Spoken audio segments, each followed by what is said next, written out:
ईदपूर्वी सोलापुरात पोलिसांचा धडाका. गोवंश तस्करीतील 50 आरोपींना डीसीपी कार्यालयात हजर राहण्याचे आदेश.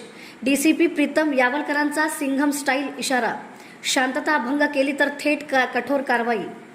आगामी बकरी ईदच्या पार्श्वभूमीवर सोलापूर शहर पोलीस ॲक्शन मोडमध्ये आले असून कायदा व सुव्यवस्था अबाधित ठेवण्यासाठी मोठी प्रतिबंधात्मक मोहीम सुरू करण्यात आली आहे.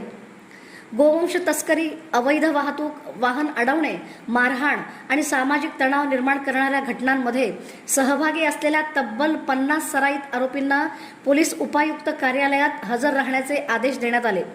विशेष म्हणजे डॅशिंग पोलीस आयुक्त प्रीतम यावलकर यांनी स्वतः आरोपींची चौकशी करत स्पष्ट शब्दात इशारा दिला की सणासुदीच्या काळात शांतता भंग करण्याचा प्रयत्न केल्यास कुणालाही सोडले जाणार नाही.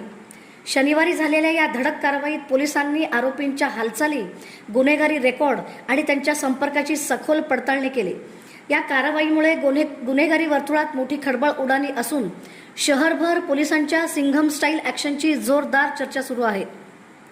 सूत्रांच्या माहितीनुसार ही मोहीम पुढील काही दिवस अधिक तीव्र होणार असून सोमवारी आणखी काही रेकॉर्डवरील आरोपींना पोलीस कार्यालयात बोलवले जाणार आहे.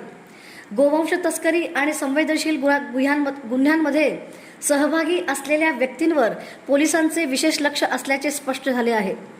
पदभार स्वीकारल्यानंतर डीसीपी प्रीतम यावलकर यांनी अवैध धंदे, सराईत गुन्हेगार आणि समाजकंटक विरोधात सातत्याने कठोर मोहीम राबवल्या आहेत.